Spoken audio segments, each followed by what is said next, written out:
उत्तर पूर्व अद्भुत, रोमांचक और मनोहारी उसकी छटा को समेटती रेडियो डायरी, जिसके पन्ने खुलते हैं हर रविवार शाम 5:30 बजे गोल्ड पर। पूर्वोत्तर डायरी।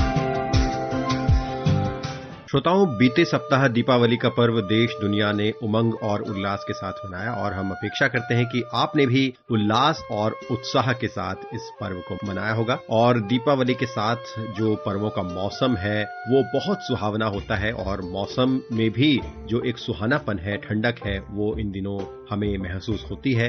लेकिन पूर्वोत्तर भारत में तो हमेशा ही त्योहारों का मौसम चलता रहता है, क्योंकि यहाँ के 8 राज्यों की संस्कृति और लोक परंपरा में वो विविधता है जो हमेशा हमें एक उत्सव की झलक देती है। तो इन 8 राज्यों की संस्कृति विविधता को आप तक पहुंचाने के लिए हम पूर्वोत्तर डायरी कार्यक्रम हर सप्ताह आपके लिए लाते हैं। हर रविवार शाम 5:30 बजे से ये कार्यक्रम आपके लिए हम लेकर आते हैं। आज भी पूर्वोत्तर भारत के विविध रंगों का गुलदस्ता आपके लिए सजाकर हम लाए हैं। आज के कार्यक्रम में एक बार फिर आपके साथ मैं हूं कमल कुमार प्रजापति। पूर्वोत्तर डायरी। तो श्रोताओं, हमने क्योंकि उत्सव से ही बात शुरू की है, तो आइए एक और हम उत्सव की बात करते हैं। ऑटम फेस्टिवल ये एक ऐसा महोत्सव है जो हर साल दिल्ली में आयोजित होता है और नागालैंड सरकार और दिल्ली सरकार के सहयोग से इस उत्सव को आयोजित किया जाता है। तो ऑटम फेस्टिवल 2025 के संस्करण का इस बार भी आयोजन हुआ।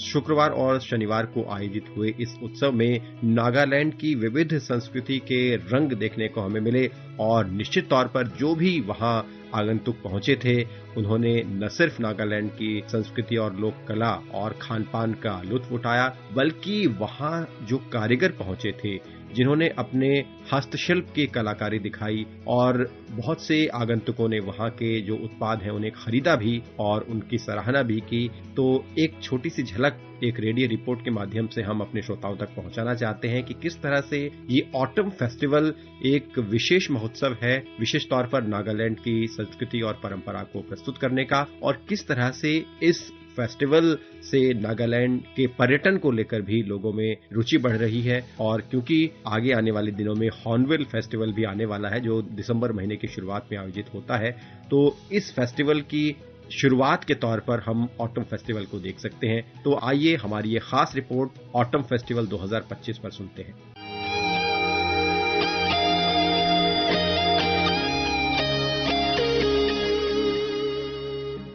राजधानी दिल्ली में 2 दिवसीय ऑटम फेस्टिवल 2025 का भव्य और रंगारंग आयोजन हुआ। नागालैंड की समृद्ध और जीवंत संस्कृति को समर्पित ये उत्सव शुक्रवार 24 अक्टूबर को doctor APJ Abdul Kalam road स्थित नागालैंड हाउस में शुरू हुआ। इस कार्यक्रम का आयोजन नागालैंड सरकार के पर्यटन विभाग द्वारा किया गया है।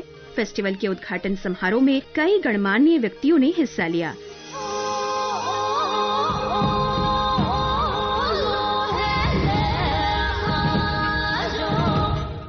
दिल्ली सरकार की कला, संस्कृति, भाषा और पर्यटन मंत्री कपिल मिश्रा ने इस उत्सव का औपचारिक उद्घाटन किया। नागालैंड सरकार के पर्यटन मंत्री तेमजिन इमना अलोंग ने इस कार्यक्रम की मेजबानी की। इस अवसर पर केंद्रीय मंत्री डॉक्टर जितेंद्र सिंह भी उपस्थित थे। इनके अलावा कई देशों के राजदूत, अंतर्राष्ट्रीय प्रतिनिधि और विभिन्न मंत्रालयों के वरिष्ठ अधिकारी भी इस सांस्कृतिक समागम के साक्षी बने। उद्घाटन के बाद मंत्री कपिल मिश्रा ने आर्टिसंस कॉर्नर और पारंपरिक हस्तशिल्प एवं व्यंजनों के स्टॉलों का दौरा किया। इन स्टॉलों पर नागालैंड के विभिन्न जनजातीय समुदायों के कारीगरों ने अपने हाथों से तैयार किए गए अद्भुत उत्पाद प्रदर्शित किए।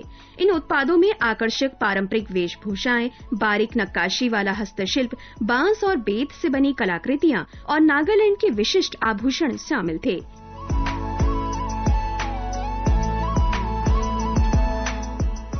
इस अवसर पर दिल्ली के पर्यटन मंत्री कपिल मिश्रा ने कहा कि ये फेस्टिवल दिल्ली के लोगों को नागालैंड की समृद्ध संस्कृति और विरासत को करीब से जानने का एक अद्भुत अवसर है।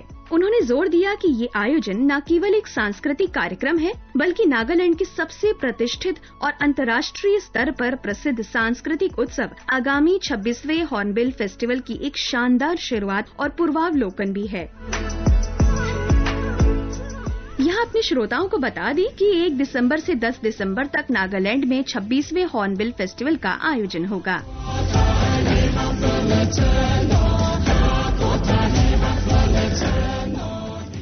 2 दिन तक चले इस ऑटम फेस्टिवल 2025 ने आगंतुकों को नागालैंड की कला, संगीत, नृत्य और भोजन का भरपूर आनंद लेने का अवसर दिया। पूरे नागालैंड हाउस परिसर में पारंपरिक नागा लोक संगीत की गूंज सुनाई दी और जनजातीय नृत्यों की मनमोहक प्रस्तुतियों ने दर्शकों को मंत्रमुग्ध कर दिया। आगंतुकों को यहाँ प्रमाणिक नागा व्यंजन चखने का भी अवसर मिला, जिसमें मसालों और स्थानीय जड़ी बूटियों का अनूठा स्वाद मौजूद था। हमारी सहयोगी विनीता सिंह ने कुछ स्टॉल संचालकों से बात की। आइए सुनते हैं।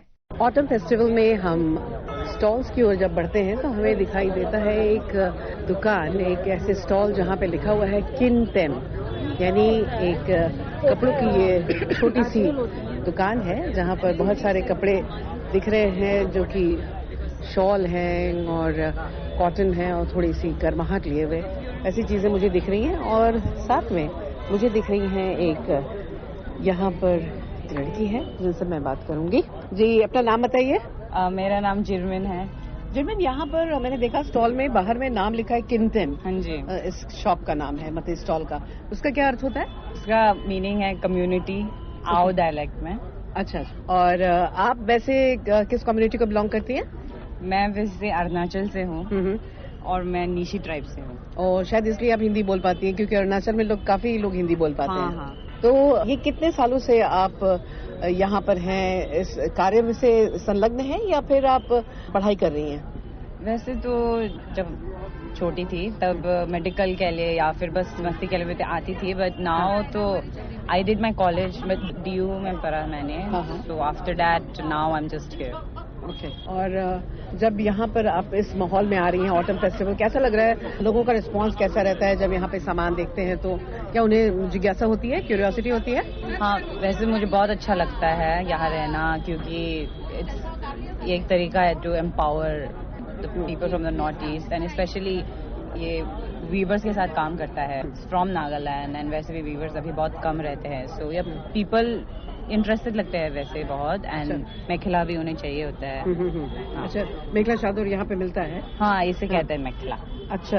किसी मैंने कोई भी चादर यहाँ पे जितने भी बिक रहे हैं सारे मेखला के अंडर में आते हैं? मेखला आते हैं, फिर स्टॉल आते हैं। कुछ कहना चाहते हैं आप हमारे उन लोगों को जो आज यहाँ पर नहीं है, तो वो इस की ब्यूटी को कैसे एंजॉय करें?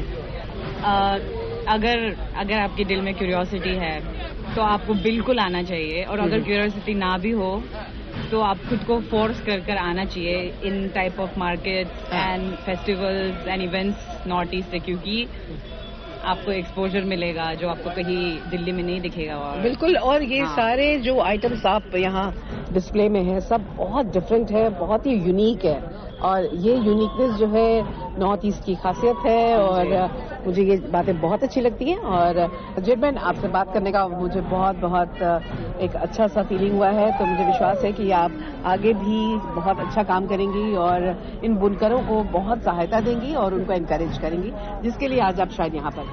एब्सोल्युटली। ऑटम फेस्टिवल में बहुत सारे लोग दिख रहे हैं मुझे, और मेरी मुलाकात एक महिला से होती है जो कि बहुत ही शांति से बैठी हुई हैं, तो मैं उनका नाम पूछूंगी। नाम बताइए। मेरा नाम नामपो कुन्याक है। आप कहाँ से हैं? हम नागालैंड से। नागालैंड में किस जगह से है आपका प्रांत? आपका कौन सा इलाका है? मोन डिस्ट्रिक्ट से बिलोंग करती हूँ। और दिल्ली में आना कैसा लगता है आपको? बहुत अच्छा है। करती क्या हैं आप? वैसे कुछ तो काम करती होंगी? ये हाथ का काम ये सभी करते हैं, ज्वेलरी वगैरह बनाते हैं, कपड़ा वीविंग वगैरह करते हैं। अपने से बनाती हैं खुद? हाँ, खुद ही बनाते हैं। कहाँ से सीखा?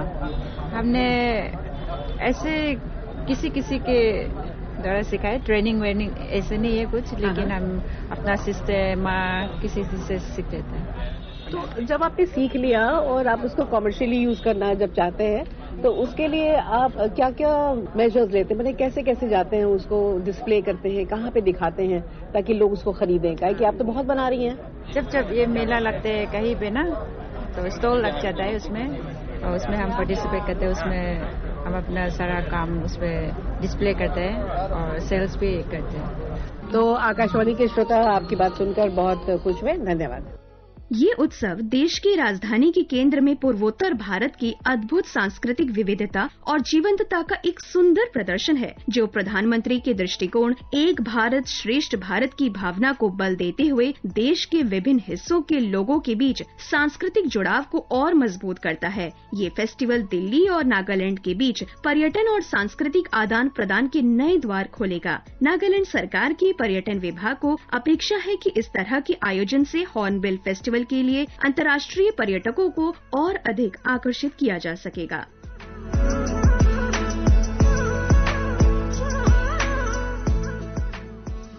बीते सप्ताह दीपावली के पर्व के अवसर पर हमने देखा कि किस तरह से स्वदेशी उत्पादों को बढ़ावा सरकार द्वारा दिया गया, और इसके परिणाम के तौर पर हमने देखा भी कि बड़ी मात्रा में जो हमारे शिल्प कला है, हमारे स्वदेशी उत्पाद है, उनकी बड़ी मात्रा में बिक्री हुई और लोगों ने उन उत्पादों को खरीदने में बहुत बड़ी रुचि दिखाई। दीपावली के पर्व के अवसर पर अक्सर देखा जाता है कि विभिन्न धातुओं से बने दीपक और मिट्टी के बने दीपक बड़ी मात्रा में खरीदे जाते हैं और उन्हें दीपावली के अवसर पर जलाया जाता है। ये एक बहुत पुरानी परंपरा है और इस परंपरा का लाभ उन शिल्पकारों, उन कारीगरों को मिलता है जो इन दीपकों को बनाते हैं। तो त्रिपुरा के भी विभिन्न कारीगर दीपावली के अवसर पर ऐसे ही कई धातु और मिट्टी के दीपकों को बनाते हैं। हमारे संवाददाता आदित्य दत्ता ने हमें एक खास रिपोर्ट भेजी है जिसमें उन्होंने उन कारीगरों से बातचीत की जो मिट्टी और धातु के इन दियों को बनाते हैं, बेचते हैं। तो आइए सुनते हैं ये खास रिपोर्ट।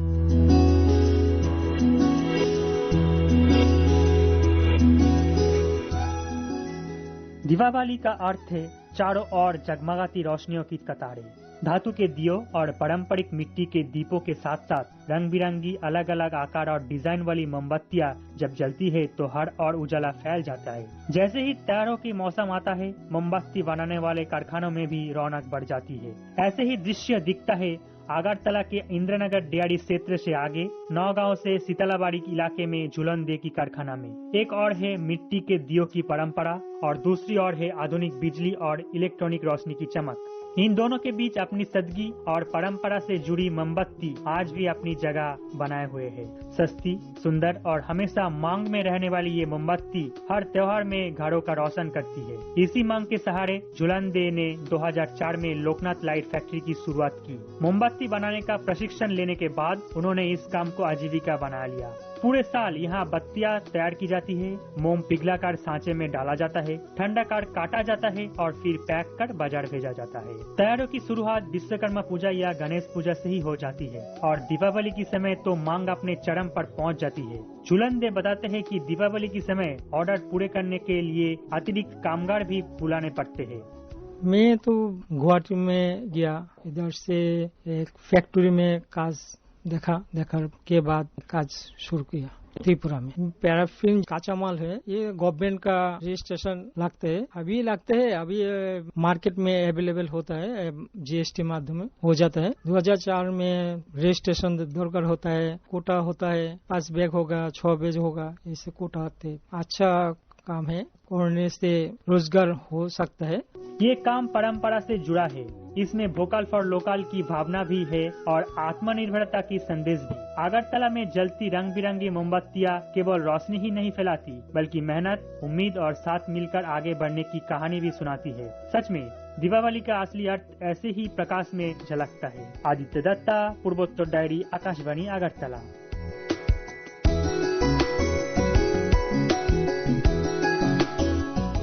2018 से राष्ट्रीय पोषण माह अभियान भारत सरकार ने शुरू किया था और इस अभियान के नतीजे में हमने देखा कि माताओं और शिशुओं की मृत्यु दर में जहां एक तरफ कमी आई है, वहीं हर देश के कोने कोने तक पोषण युक्त आहार माताओं और शिशुओं तक पहुंचाया गया है। मिजोरम में भी राष्ट्रीय पोषण माह अभियान के बहुत महत्वपूर्ण नतीजे देखने को मिले हैं और इस अभियान की मदद से माताओं और शिशुओं की मृत्यु दर में जहां एक तरफ मिजोरम में कमी आई है, वहीं इस अभियान के तहत पोषण युक्त आहार के वितरित होने से पोषण को भी बढ़ोतरी मिल रही है। तो हमारे संवाददाता की एक खास रिपोर्ट में जानते हैं कि किस तरह से मिजोरम में राष्ट्रीय पोषण माह अभियान का लाभ लोगों तक पहुंच रहा है। देश उम्मीद से है, करो पोषणम, करो पोषणम, पोषणम पोषणम पोषणम। पिछले 8 वर्षों में मिजोरम में माताओं और बच्चों के स्वास्थ्य के क्षेत्र में उल्लेखनीय सुधार देखा गया है। वर्ष 2018 में केंद्र सरकार द्वारा शुरू किए गए राष्ट्रीय पोषण माह अभियान ने इस दिशा में महत्वपूर्ण भूमिका निभाई है। इस अभियान का उद्देश्य विशेषकर ग्रामीण और दूर दराज के इलाकों में लोगों में पौष्टिक आहार और संपूर्ण देखभाल के प्रति जागरूकता बढ़ाना है, जहां पहले स्वास्थ्य सेवाएं और जानकारी सीमित थी। पहले मिजोरम में शिशु मृत्यु दर अधिक थी, जिसका मुख्य कारण पौष्टिक आहार की कमी और माताओं की उचित देखभाल का अभाव था। लेकिन पोषण माह के अंतर्गत निरंतर चलाए जा रहे जागरूकता अभियानों के कारण अब इन दरों में लगातार गिरावट देखी जा रही है। ये बदलाव राज्य के सार्वजनिक स्वास्थ्य की दिशा में सकारात्मक संकेत है। राष्ट्रीय पोषण माह के दौरान हर जिले में नियमित रूप से कार्यक्रम आयोजित किए जाते हैं। इनमें केवल पौष्टिक भोजन उपलब्ध कराना ही नहीं, बल्कि परिवारों को संतुलित आहार, मानसिक स्वास्थ्य और अभिभावकों की जिम्मेदारी के प्रति भी शिक्षित किया जाता है। अभियान का संदेश यही है कि पोषण सिर्फ खाने तक सीमित नहीं है, बल्कि ये माँ और बच्चे के संपूर्ण शारीरिक और मानसिक विकास से जुड़ा हुआ है। आकाशवाणी से बात करते हुए स्वास्थ्य विशेषज्ञों ने बताया कि स्वस्थ बच्चों के पालन पोषण में माता पिता की भूमिका समान रूप से महत्वपूर्ण है। उन्होंने पौष्टिक आहार के साथ ही बच्चों के स्क्रीन टाइम को नियंत्रित करने और प्रारंभिक आयु से ही उनके मानसिक स्वास्थ्य पर ध्यान देने की आवश्यकता पर बल दिया है। आकाशवाणी समाचार से विशेष बातचीत में आयुष निदेशालय की कार्यक्रम निदेशक doctor Shirley Lalbiakzuali Chhangte ने बताया कि पोषण माह महिला और बाल विकास मंत्रालय भारत सरकार की एक पहल है। इसका मुख्य उद्देश्य बच्चों की लंबाई और वजन की निगरानी करना, एनीमिया के लक्षण पहचानना और अवरुद्ध विकास जैसी समस्याओं पर ध्यान देना है। ये अभियान हर साल सितंबर महीने में मनाया जाता है, ताकि माताओं और छोटे बच्चों के लिए सही पोषण के महत्व को समाज में बताया जा सके। डॉक्टर शर्ली ने ये भी बताया कि 3 से 6 वर्ष तक के बच्चों के लिए एक शिक्षाप्रद पुस्तिका तैयार की जा रही है, जिसमें उन्हें पौष्टिक भोजन के महत्व के बारे में जानकारी दी जा सके। उन्होंने कहा कि राज्य के विभिन्न हिस्सों में पौष्टिक खाद्य पदार्थों का वितरण भी किया जा रहा है, ताकि अभियान का लाभ अधिक से अधिक लोगों तक पहुंच सके। As part of the Rashtriya Poshan Maah Nutrition Month campaign, efforts are being made to raise awareness about the importance of a healthy lifestyle. The theme for this year, Right Nutrition, Healthy Life, emphasizes the prevention of non-communicable diseases, which are among the most common health issues today. Doctor Shirley Lalbiakzuali Chhangte ने बताया कि मातृ और शिशु स्वास्थ्य के लिए गर्भाधान से लेकर बच्चे के 2 वर्ष की आयु तक का समय सबसे अधिक महत्वपूर्ण होता है। इस अवधि में माताओं को पर्याप्त मात्रा में आयरन, कैल्शियम और पौष्टिक भोजन की आवश्यकता होती है। उन्होंने कहा कि जन्म के पहले 6 महीनों तक केवल स्तनपान ही बच्चे के लिए पर्याप्त होता है। उसके बाद बच्चे के विकास के लिए तरल रूप में पोषक तत्वों से भरपूर आहार और फलों को शामिल करना चाहिए। आइसोल से हमारे संवाददाता की इस रिपोर्ट के साथ पूर्वोत्तर डायरी के लिए मैं लवली निकम। मुख से झांकता है भारत का कल, अन्न प्राशन करो, स्वस्थ बचपन करो, माँ का संसार हो, दूध सा प्यार हो, आशा वाला नया एक जीवन करो। श्रोताओं, हमारी स्वतंत्रता संग्राम में बहुत से क्रांतिकारियों ने, स्वतंत्रता सेनानियों ने देश की स्वाधीनता के लिए संघर्ष किया, अपने प्राण निछावर किए। पूर्वोत्तर भारत में भी ऐसी महान विभूतियां हुई हैं जिन्होंने भारत की स्वतंत्रता में अपना एक बहुत महत्वपूर्ण रोल निभाया है। ऐसी ही एक प्रेरणादायी व्यक्तित्व हैं रानी गाइडिनल्यू। रानी गाइडिनल्यू पूर्वोत्तर भारत की वो प्रेरक विभूति हैं जिन्होंने एक छोटी सी आयु में ही ब्रिटिश सत्ता के खिलाफ लोहा लिया और पूर्वोत्तर भारत की जनजातीय संस्कृति की रक्षा की, पूर्वोत्तर भारत की संप्रभुता की रक्षा की और स्वतंत्रता संग्राम में बड़े सुनहरे अक्षरों में उनका नाम आज लिखा जाता है।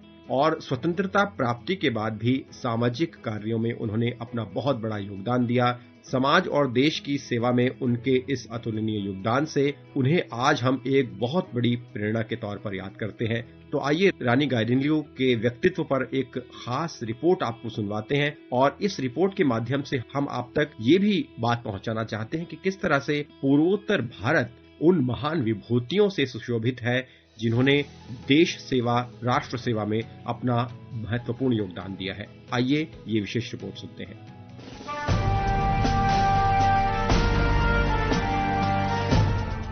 भारत की स्वतंत्रता संग्राम की लंबी यात्रा में असंख्य वीरों और वीरांगनाओं ने अपना जीवन देश के नाम समर्पित कर दिया। पूर्वोत्तर की भूमि भी त्याग और बलिदान की गाथा से भरी पड़ी है। यह क्षेत्र न केवल अपनी प्राकृतिक सुंदरता और सांस्कृतिक विविधता के लिए जाना जाता है, बल्कि यहाँ के लोगों में देशभक्ति की गहरी भावना हमेशा से रही है। इन्हीं में से एक थी रानी गाइदिन्ल्यू, जिन्होंने अपने साहस, नेतृत्व और अटूट विश्वास से ब्रिटिश शासन को चुनौती दी और पूर्वोत्तर की जनता में स्वाधीनता की चेतना जगाई।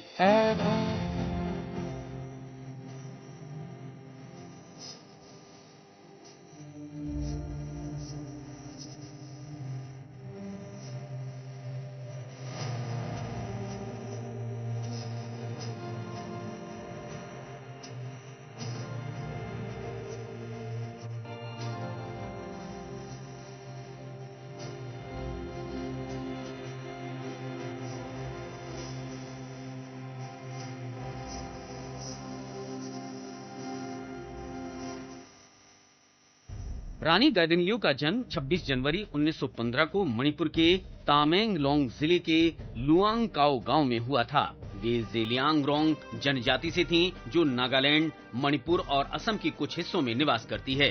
बचपन से ही उनमें अद्भुत जिज्ञासा, तेज बुद्धि और नेतृत्व के गुण थे। उन्होंने अपने समुदाय के धार्मिक और सामाजिक सुधारक जादोनांग से प्रेरणा ली। जादोनांग उस समय ब्रिटिश शासन के विरोध में एक आंदोलन चला रहे थे। इसका उद्देश्य था अपनी भूमि, अपनी संस्कृति और अपनी आस्था की रक्षा करना। वर्ष 1931 में जब ब्रिटिश सरकार ने जादोनांग को देशद्रोह के आरोप में फांसी दे दी, तब मात्र 16 वर्ष की आयु में गाइदिन्ल्यू ने उस अधूरे आंदोलन को आगे बढ़ाने का संकल्प लिया। उन्होंने अपने क्षेत्र के युवाओं और ग्रामीणों को संगठित किया और हेरेका आंदोलन की अगुवाई की। इस आंदोलन का मूल उद्देश्य था विदेशी शासन के विरुद्ध संघर्ष और अपने समुदाय को आत्मनिर्भर, एकजुट और जागरूक बनाना। गाइदिन्ल्यू ने कहा था, हम अपने पर्वतों और नदियों की रक्षा करेंगे क्योंकि यही हमारी पहचान है। उनके नेतृत्व में पहाड़ी इलाकों में कई गांवों ने ब्रिटिश शासन के विरुद्ध आवाज उठाई। उन्होंने छापामार शैली में काम किया, ब्रिटिश पुलिस चौकियों पर हमले किए और लोगों को स्वतंत्रता के लिए संगठित किया। उनकी लोकप्रियता इतनी बढ़ी कि ब्रिटिश सरकार ने उन्हें खतरनाक महिला घोषित किया और उनके सिर पर इनाम रखा।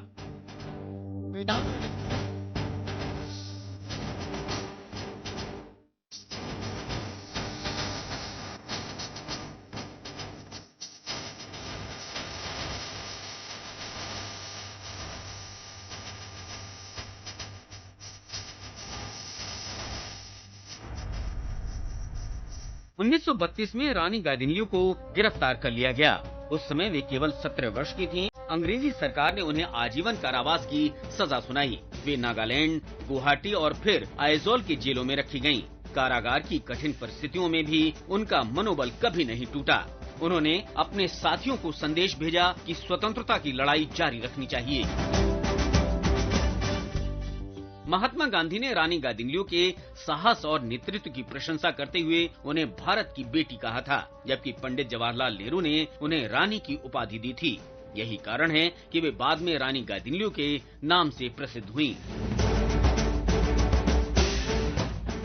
1947 में जब भारत स्वतंत्र हुआ तब वे रिहा की गयीं। उस समय उन्होंने कहा था कि स्वतंत्रता केवल दिल्ली या मुंबई तक सीमित नहीं है, बल्कि उसे हर गांव और हर पहाड़ी तक पहुंचना चाहिए। उन्होंने जीवन के शेष वर्ष अपने समाज के उत्थान में लगाए। वे पूर्वोत्तर की पहाड़ियों में घूम कर लोगों को शिक्षा, एकता और आत्मनिर्भरता का संदेश देती रहीं। वे सदैव कहती थीं, हम भारतीय हैं और भारत ही हमारी मातृभूमि है।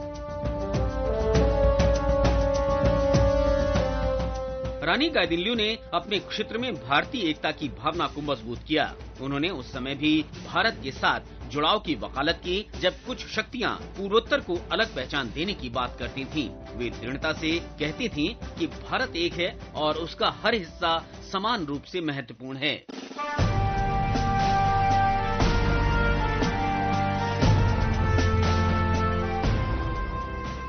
रानी गाइदिन्ल्यू का जीवन हमें ये सिखाता है कि स्वतंत्रता केवल मैदानों में लड़ी गई लड़ाई का नाम नहीं, बल्कि ये उन दूरस्थ पहाड़ियों में भी लड़ी गई थी, जहां लोग अपने विश्वास, अपनी संस्कृति और अपने अस्तित्व की रक्षा के लिए लड़ रहे थे।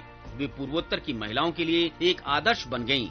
उन्होंने ये साबित किया कि नारी शक्ति किसी भी परिस्थिति में देश की रक्षा के लिए आगे आ सकती है। पूर्वोत्तर भारत ने ऐसे कई स्वतंत्रता सेनानी दिए हैं, जिन्होंने इतिहास में अमर स्थान पाया। असम की कनकलता बरुआ ने तिरंगा थामे गोली खाई। मणिपुर की येशेमना पारमबुला ने अंग्रेजों के खिलाफ जन आंदोलन चलाया। नागालैंड के जादोनांग ने विदेशी शासन को ललकारा और अरुणाचल प्रदेश के मोमिन राय जैसे योद्धाओं ने अपने प्राणों की आहुति दी। यह क्षेत्र भारतीय स्वतंत्रता संग्राम की उस अदृश्य परंतु सशक्त धारा का प्रतीक है, जिसने पूरे देश में आत्मबल जगाया। रानी गाइदिन्ल्यू का निधन 17 फरवरी 1993 को हुआ। वे लगभग 78 वर्ष की थीं। भारत सरकार ने उनके योगदान को सम्मानित करते हुए 1996 में उनके नाम पर एक डाक टिकट जारी किया। मणिपुर और नागालैंड में उनके नाम से कई स्मारक और संग्रहालय स्थापित किए गए हैं।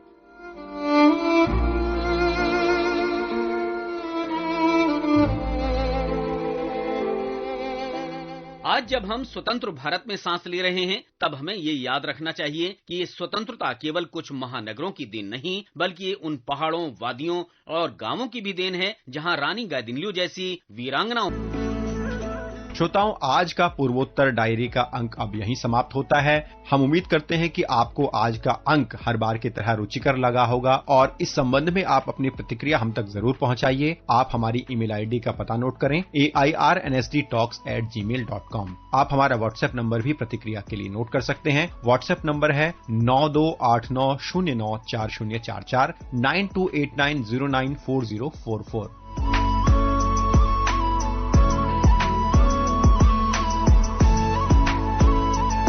हम अगले रविवार शाम 5:30 बजे आपके साथ पूर्वोत्तर डायरी का एक नया अंक लेकर फिर उपस्थित होंगे। आज के कार्यक्रम को हम यहीं समाप्त करते हैं। नमस्कार। ये कार्यक्रम आकाशवाणी के समाचार सेवा प्रभाग द्वारा प्रस्तुत किया गया। आलेख व संकलन कमल कुमार प्रजापति। प्रस्तुति सहायक दानिश जैदी।